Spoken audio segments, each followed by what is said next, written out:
Welcome to J news. నేను రేవతి. ముందుగా headlines చూద్దాం. జర్నలిస్టుల పిల్లలకు ఉచిత విద్యపై సర్క్యులర్ జారీ చేయాలి.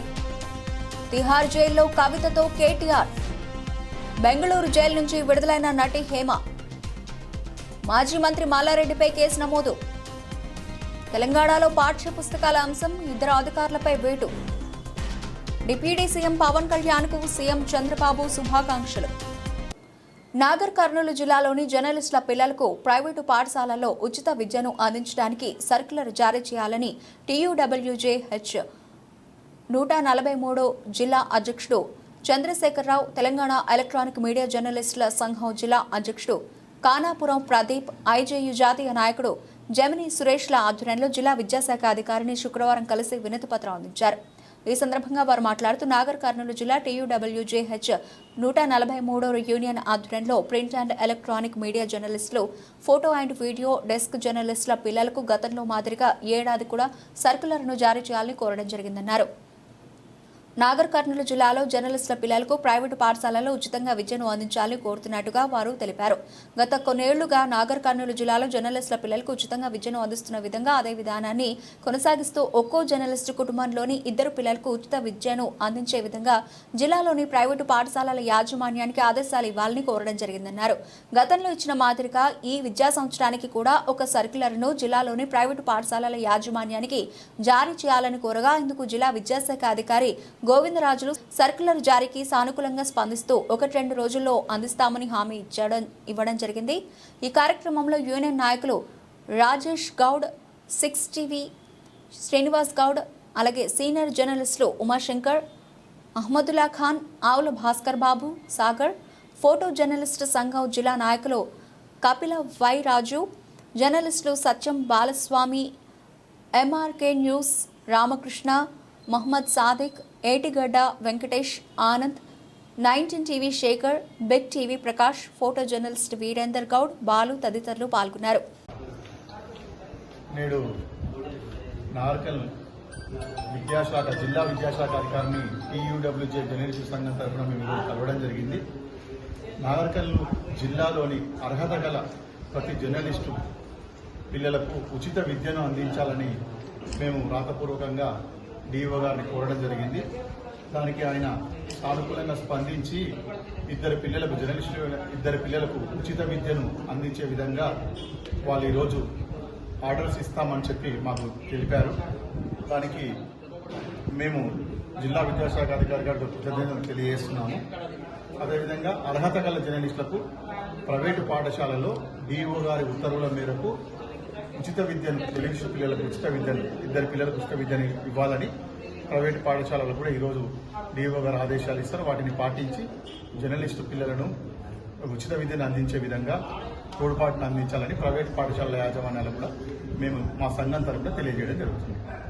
ఢిల్లీలోని తిహార్ జైల్లో కవితతో కేటీఆర్ ములాఖత్ అయ్యారు. మర్యాదపూర్వకంగా కవితను కలిసి ఆరోగ్య పరిస్థితిని అడిగి తెలుసుకున్నారు.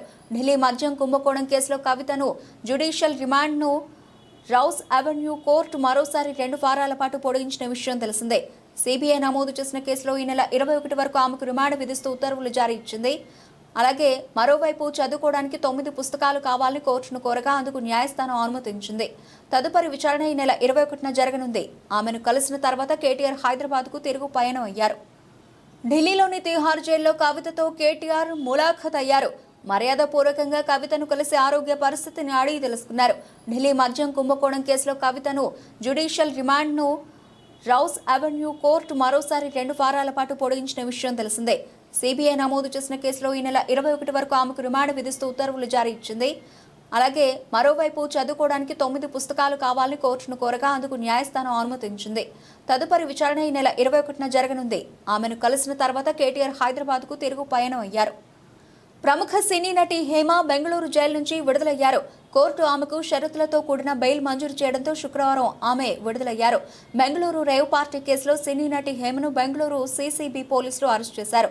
ఆమె బెయిల్ పిటిషన్ దాఖలు చేసుకున్నారు. హేమ వద్ద ఎలాంటి డ్రగ్స్ దొరకలేదని, అలాగే ఘటన జరిగిన 10 రోజులకు వైద్య పరీక్షలు నిర్వహించారని ఆమె తరఫు న్యాయవాది కోర్టులో వాదనలు వినిపించారు.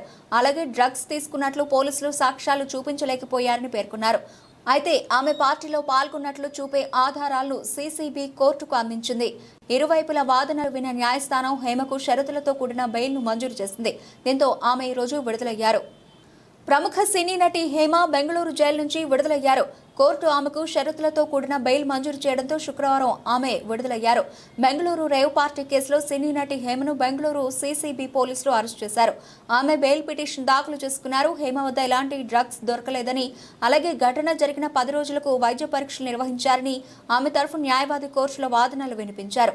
అలాగే డ్రగ్స్ తీసుకున్నట్లు పోలీసులు సాక్ష్యాలు చూపించలేకపోయారని పేర్కొన్నారు.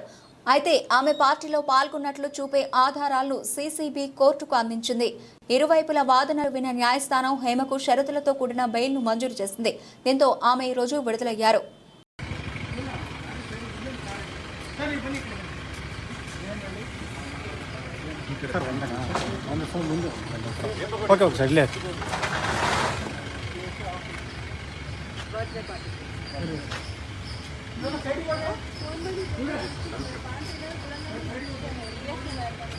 ಅವರು ತಮ್ಮ ಇದ್ದಾರೆ ಮಗ ಇದ್ದಾರೆ ತಮ್ಮ ಚೀನು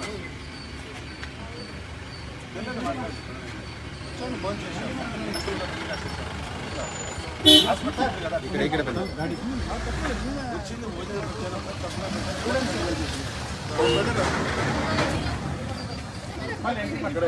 ఇక్కడ ఈ పక్కన శ్రీనివాస్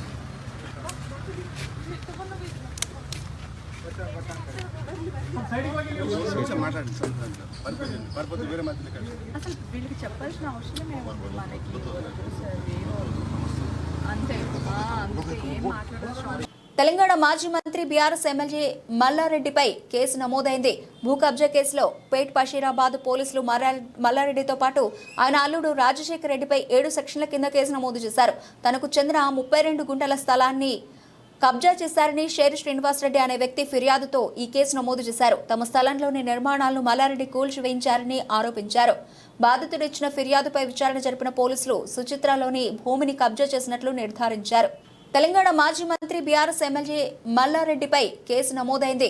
భూ కబ్జా కేసులో పేట్ బషీరాబాద్ పోలీసులు మల్లారెడ్డితో పాటు ఆయన అల్లుడు రాజశేఖర్ రెడ్డిపై 7 సెక్షన్ల కింద కేసు నమోదు చేశారు. తనకు చెందిన 32 గుంటల స్థలాన్ని కబ్జా చేశారని షేరి శ్రీనివాసరెడ్డి అనే వ్యక్తి ఫిర్యాదుతో ఈ కేసు నమోదు చేశారు. తమ స్థలంలోని నిర్మాణాలను మల్లారెడ్డి కూల్చివేయించారని ఆరోపించారు. బాధితుడు ఇచ్చిన ఫిర్యాదుపై విచారణ జరిపిన పోలీసులు సుచిత్రలోని భూమిని కబ్జా చేసినట్లు నిర్ధారించారు. తెలుగు పాఠ్య పుస్తకాల్లో ముందు మాటలో చోటు చేసుకున్న తప్పులపై తెలంగాణ ప్రభుత్వం చర్యలు చేపట్టింది. ఇప్పటికే ఈ పుస్తకాలను వెనక్కి తీసుకున్న ప్రభుత్వం అధికారులపై చర్యలకు ఆదేశించింది.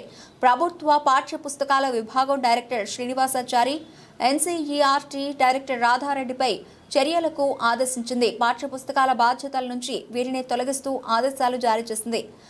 ఎన్సీఈఆర్టీ డైరెక్టర్గా పాఠశాల విద్య అదనపు డైరెక్టర్ రమేష్ను, ప్రభుత్వ పాఠ్య పుస్తకాల విభాగం డైరెక్టర్గా టీఆర్ఈఐఎస్ కార్యదర్శి రమణ కుమార్కు బాధ్యతలను అప్పగించారు. 1వ తరగతి నుంచి 10వ తరగతి వరకు ఉన్న పాఠ్య పుస్తకాల్లో ముందు బాటలో మాజీ సీఎం కేసీఆర్, మాజీ మంత్రులు, అధికారుల పేర్లను ముద్రించారు. దీంతో 24 లక్షల పుస్తకాలను వెనక్కి తీసుకున్నారు. తొలుత ఆ పేజీలను చించివేయాలని అధికారులు నిర్ణయించారు. కానీ దాని వెనుక వందే మాతరం జాతీయ గీతం ప్రతిజ్ఞ ఉండడంతో స్టిక్కర్ వేయాలని నిర్ణయానికి వచ్చారు. తెలుగు పాఠ్య పుస్తకాల్లో ముందు మాటలో చోటు చేసుకున్న తప్పులపై తెలంగాణ ప్రభుత్వం చర్యలు చేపట్టింది. ఇప్పటికే ఈ పుస్తకాలను వెనక్కి తీసుకున్న ప్రభుత్వం అధికారులపై చర్యలకు ఆదేశించింది. ప్రభుత్వ పాఠ్య పుస్తకాల విభాగం డైరెక్టర్ శ్రీనివాసాచారి, ఎన్సీఈఆర్టీ డైరెక్టర్ రాధారెడ్డిపై చర్యలకు ఆదేశించింది. పాఠ్య పుస్తకాల బాధ్యతల నుంచి వీరిని తొలగిస్తూ ఆదేశాలు జారీ చేసింది. ఎన్సీఈఆర్టీ డైరెక్టర్గా పాఠశాల విద్య అదనపు డైరెక్టర్ రమేష్ను, ప్రభుత్వ పాఠ్య పుస్తకాల విభాగం డైరెక్టర్గా టీఆర్ఈఐఎస్ కార్యదర్శి రమణ కుమార్కు బాధ్యతలను అప్పగించారు. 1వ తరగతి నుంచి 10వ తరగతి వరకు ఉన్న పాఠ్య పుస్తకాల్లో ముందు బాటలో మాజీ సీఎం కేసీఆర్, మాజీ మంత్రులు, అధికారుల పేర్లను ముద్రించారు.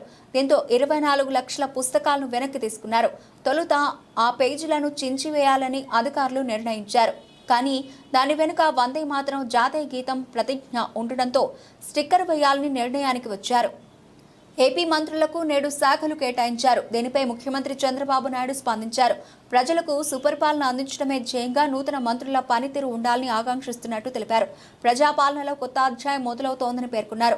ఆంధ్రప్రదేశ్ రాష్ట్ర ఉప ముఖ్యమంత్రిగా నియమితులైన పవన్ కళ్యాణ్ కు శుభాకాంక్షలు. ఏపీ కేబినెట్లోని మంత్రులు అందరికీ శాఖలు కేటాయించడం జరిగింది. వారందరికీ కూడా శుభాకాంక్షలు తెలుపుతున్నాను. మేమందరం కలిసి రాష్ట్ర ప్రజలకు సేవ చేస్తామని, ప్రజాపాలన శకానికి నాంది పలుకుతామని ప్రతిజ్ఞ చేశాం.